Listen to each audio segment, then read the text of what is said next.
What's up, y'all? Eddie here with my YouTube channel, Eddie Fix It. Today we're going to be replacing the toilet fill valve on this toilet right here, which decided to just stop working the other day. So let's jump right into it. All right, first and foremost, let's take this tank cover off. Inside this tank, you have a fairly common anatomy of a residential toilet bowl. Quick rundown of what these parts are. This right here is your fill valve. That's what we're going to be replacing today, because this float here keeps on getting stuck in the up position and it won't refill the tank. Next, you have your refill tube, which attaches to your overflow tube. That's the basic, quick, down and dirty anatomy of the inside of a tank of a toilet bowl. All right, so let's start changing things out. First, you're going to need you guessed it, toilet fill valve. You can get one of these online pretty much anywhere, and they're relatively inexpensive. I'll leave a link to this particular one in the description below. So the first thing you want to do before you start anything is turn the water off. Find your shutoff valve that looks just like this one right here. Turn to the right and it'll shut the water off. Next thing you need to do is to drain your tank.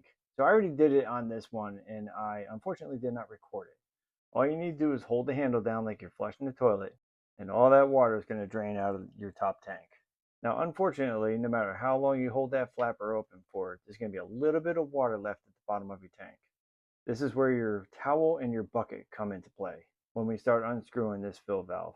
First thing you can disconnect inside this tank is your refill tube. Now, the bottom side of your refill valve is this black piece is sticking out of the bottom of the tank right here. This toy is a little bit different because it has one of those seat bidet systems on here. So that's why it has that three-way valve on there. Or in a normal toilet tank, this white nut right here would connect directly to the refill valve. Now what you can't see at this camera angle is I do have a towel and a small bucket underneath this valve. So when I start disconnecting things, you're going to see some water coming out. It's going either in the bucket, or if I miss the bucket, it goes onto the towel. So make sure those are in place before you start unscrewing things. And also, I am going to be replacing this water line that leads from the shutoff valve into the actual fill valve. So I'm going to take this off as well. If you're just changing out the fill valve, there's no need to replace this tube. Once that stuff's out of the way, if you look underneath the tank, you're going to see some kind of a nut holding on to the bottom of that fill valve. You need to unscrew that, loosen it up. Now be careful, that little bit of extra water on the bottom of that tank could start flowing out. So make sure you're ready with your towels and your buckets to catch that extra water. Then you just finish up screwing off this nut right here and that fill valve will pull right out. Alright, fun part's over. Now it's time to start putting this thing back together. Let's take our nice new toilet fill valve, take it out of the box here. It's a pretty simple design and setup on how it goes back in.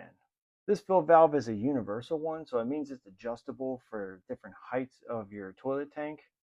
But overall, the functionality of it is fairly the same, pretty basic. Alright, so take your new fill valve, put it right back in where the old one was, and then you have to measure from the top of this overflow valve to the top of the fill valve. This is where the universal part comes in. If you twist the bottom of this fill valve right here, you can adjust the height of the top of this fill valve to the top of that overflow valve. Now you have to look in the instructions and it'll tell you an approximate height on how high you need that to be over the overfill valve to get it set up just right. For this valve in particular, it says it should be 3 inches above the overflow tube from the top of the fill valve. So you keep on twisting this until it's about 3 inches. You can measure it, but it doesn't have to be an exact science because you can make fine-tune adjustments later on. So just for a quick visual, I pulled out a tape measure right here. And you can see, it's about 3 inches. Close enough. Let's move on. Now when you put the fill valve in the top of the tank, this is what it looks like underneath. So you just slide this through here. There's a rubber grommet on the inside of it that makes it watertight. Then you take the provided nut to go over the edge here, and you put it on there, and you turn it until it's hand tight.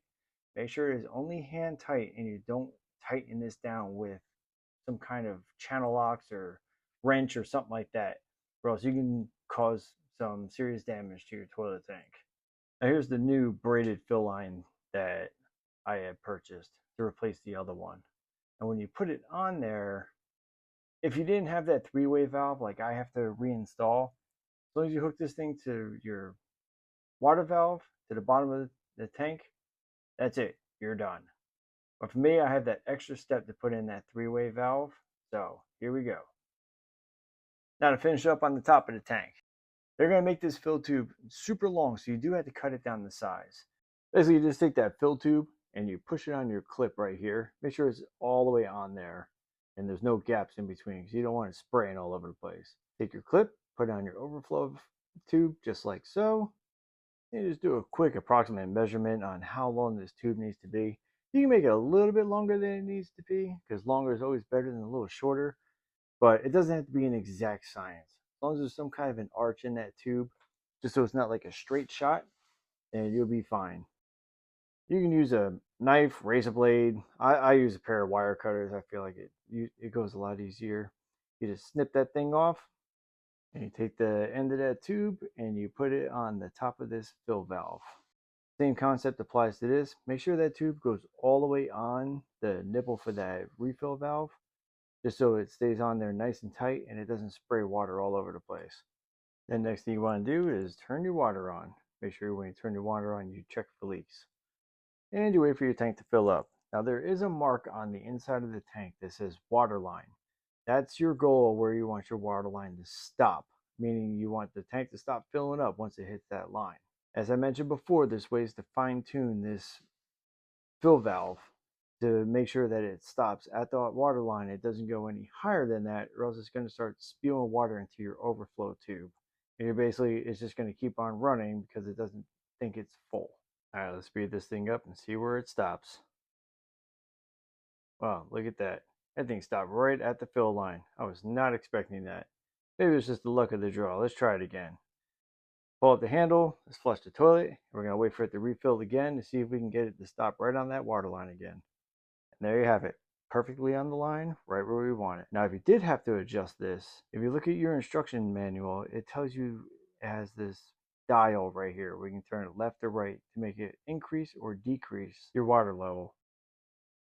If you look inside your tank, your dial is right here. You'll either turn it counterclockwise or clockwise to adjust your water levels to get it to where you want it to go. Then after any kind of plumbing job, the last thing you want to do is to check for leaks.